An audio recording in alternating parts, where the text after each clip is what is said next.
28वीं आईनी तरमीम से हमारे सियासतदान इस कदर खौफ में हैं कि सहाफ़ियों के ज़रिए आर्मी चीफ को पैगाम दिए जा रहे हैं कि भूलना मत, हमने आपको आर्मी चीफ और फिर फील्ड मार्शल बनाया है। ये सुने आप ज़रा कि मुनीर फारूक क्या कह रहा है। जब आसिम मुनीर साहब के ऊपर जो दो लोग थे जिनके बारे में मैं कहता हूं कि वो बिल्कुल जैसे अंग्रेजी में कहते हैं ना, दे डग इन देयर हील्स, उनमें एक मरियम नवाज शरीफ है और एक मियां नवाज शरीफ है। वो इसलिए कि ये वो दो लोग थे जो, क्योंकि बड़ी आवत जावत हो रही थी ना जी, मलिक अहमद खान साहब एक पैगाम लेके आते थे, शाहिद खान भाई साहब। तो सुना दोस्तों आपने कि मरियम नवाज और नवाज शरीफ पक्के थे कि हमने तो जनरल आसिम मुनीर को ही मुल्क का आर्मी चीफ बनाना है। शहबाज शरीफ भी इतने कोई पक्के नहीं थे कि आसिम मुनीर को बनाए नवाज शरीफ, और मरियम नवाज बहुत पक्के थे। यानी कितना खौफ है इनको इस 28वीं तरमीम से दोस्तों, जिसका ड्राफ्ट भी अभी तक इनको नहीं पहुंचाया गया। तो मुनीर फारूक ने मजीद कहा कि बातें जो हैं वो खुली हैं कि कितनी मुश्किल से नवाज शरीफ और मरियम नवाज ने आर्मी चीफ आसिम मुनीर को बनाया और ये ओहदा दिया।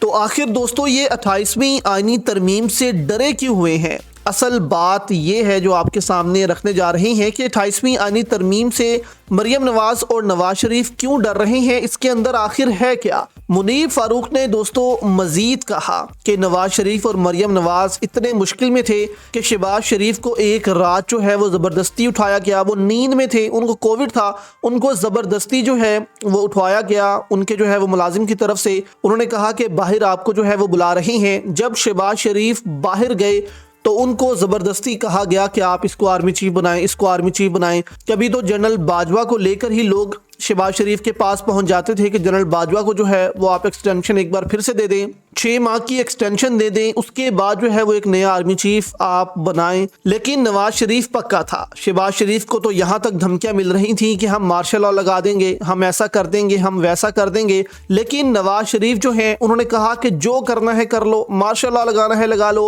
मुल्क को तबाह करना है कर लो, लेकिन हम आर्मी चीफ बनाएंगे तो जनरल आसिम मुनीर को ही बनाएंगे। तो ये दोस्तों नवाज शरीफ और मरियम नवाज का एक एहसान है फील्ड मार्शल पर। अब यहाँ पर दोस्तों ये बातें फैलाने का मकसद साफ नजर आता है कि 28वीं आईनी तरमीम का खौफ है, क्योंकि आपके सामने हमने खबर रखी थी कि जरदारी को जो है वो 28वीं आईनी तरमीम में माइनस कर दिया जाएगा। यानी कि या तो उनकी सारी ताकत छीन कर फील्ड मार्शल को मिल जाएगी, या फील्ड मार्शल खुद पाकिस्तान सदर जो है वो बन जाएंगे और उसके बाद लामहदूद पावर्स उनको मिल जाएंगी। आप कह लें कि जो वज़ीर आज़म के पास पावर्स हैं वो भी उनके पास चली जाएंगी। अब यहाँ पर दोस्तों एक पॉइंट ये भी है कि इस जो आईनी तरमीम है इसमें एस्टेब्लिशमेंट चाहती है कि तमाम सियासी जमातों को ख़त्म कर दिया जाए, एक सियासी जमात हो और उसके तहत जो है वो पाकिस्तान चले जैसा चाइना में चलता है। तो इससे दोस्तों ये डरे हुए हैं कि अगर नून लीग ख़त्म हो गई, पीपल्स पार्टी ख़त्म हो गई, तो फिर हमारी सियासत का क्या होगा और कहीं हमें जेलों के अंदर बंद ना कर दिया जाए।